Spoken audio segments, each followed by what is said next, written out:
সর্বশেষ যে ব্যক্তি জাহান্নাম থেকে মুক্তি লাভ করবে তাকে আল্লাহ পাক বলবেন, ফেরেশতাদেরকে বলবেন, ও আমার ফেরেশতারা, আমার এই বান্দাকে জান্নাত এবং জাহান্নামের মাঝখানে রেখে দাও। জান্নাত এবং জাহান্নামের মাঝখানে লোকটি যখন থাকার জায়গা পাবে, সে জান্নাতের দিকে তাকায়া দেখবে আর কাঁদতে থাকবে। আল্লাহ পাক জিজ্ঞেস করবেন, বান্দারে, যুগের পর যুগ ধরে জাহান্নামে কেঁদেছ, আমি রব্বুল আলামিন জাহান্নাম মাফ করে দিয়া জান্নাত জাহান্নামের মাঝখানে রেখে দিয়েছি, আযাব থেকে তো বেঁচে গেছো, এখন কান্দো কেন? লোকটি বলবে, রব্বুল আলামিন কান্দি এই কারণে, জাহান্নাম থেকে মাফ করেছো, তোমার শুকরিয়া আদায় করি।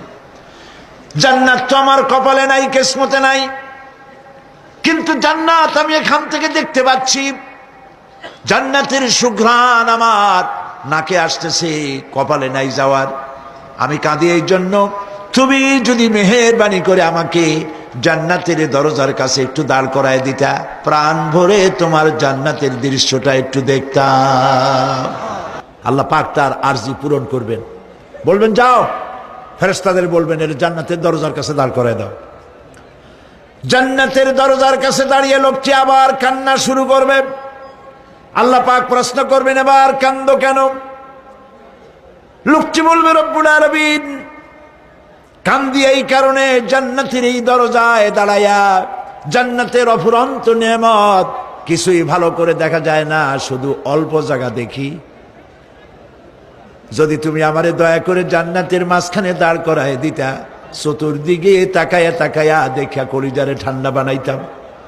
তবে আমি ওয়াদা করি, জান্নাতের কোনো নাজ নেয়ামত, কোনো ফল আমি খাবো না, ধরবো না, সইব না।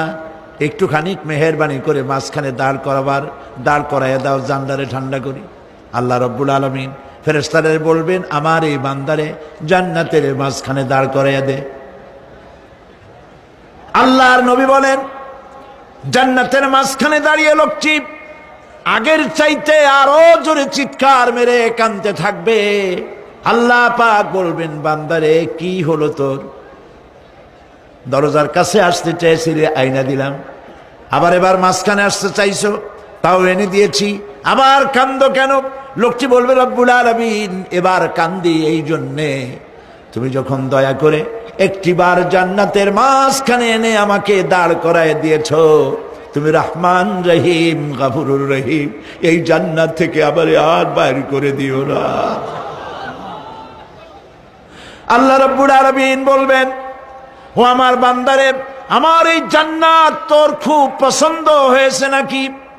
লোকটি বলবে, রব্বুল আলামিন কলিজা ঠান্ডা হয়ে গেছে, ভাবতেও পারি না এই জান্নাত এত সুন্দর। আল্লাহ পাক বলবেন, বান্দারে, এরকম একটি নয়, দুইটা নয়, তোর জন্য আমি 10টা জান্নাত এইরকম রিজার্ভ করে রাখছি। সুবহানাল্লাহ। আল্লাহ পাককে ভয় করে পৃথিবীর সমস্ত পাপ থেকে যারা নিজেকে রক্ষা করবে, আল্লাহ তাদের জন্য এই জান্নাত রেখে দিয়েছেন। সুবহানাল্লাহ। সেই জান্নাতের রিসিপশন আপনারা আন্দাজ করতে পারবেন না, রিসিপশন কারে কয়। কি এর প্রধানমন্ত্রী আর প্রেসিডেন্ট, 4-5টা পুলিশ আর আর্মি এসে একটা ফট করে সেলুট মারলো, বা শেষ হয়ে গেল, এরকম না। জান্নাতীদেরকে রিসিপশন দেওয়া হবে। জান্নাতীরা যখন আল্লাহর হুকুমে জান্নাতের দিকে যেতে লাগবে, আর যখন জান্নাতের কাছে চলে যাবে, আল্লাহ রাব্বুল আলামিন শোনায় দিচ্ছেন, হাত্তা ইযা জাউহা ফুতিহাত আবওয়াবুহা ওয়া ক্বালা লাহুম খাজানাতুহা সালামুন আলাইকুম তিবতুম ফাদখুলুহা খালিদিন। সুবহানাল্লাহ। জান্নাতীরা যখন জান্নাতে প্রবেশ করার দরজার মুখোমুখি হবে, দ্বার রক্ষীগণ তখন বলবে, সালামুন আলাইকুম, আল্লাহর শান্তি তোমাদের উপরে বর্ষিত হোক। সুবহানাল্লাহ।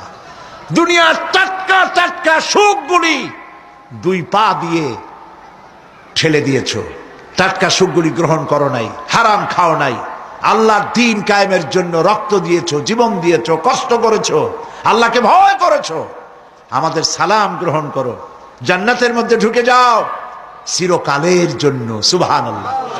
আর বাইর হওয়া লাগবে না, চিরকাল এই জান্নাতের মধ্যে তোমরা বসবাস করতে পারবে, আল্লাহ রাব্বুল আলামিনের ফেরেশতারা বলে দিবেন।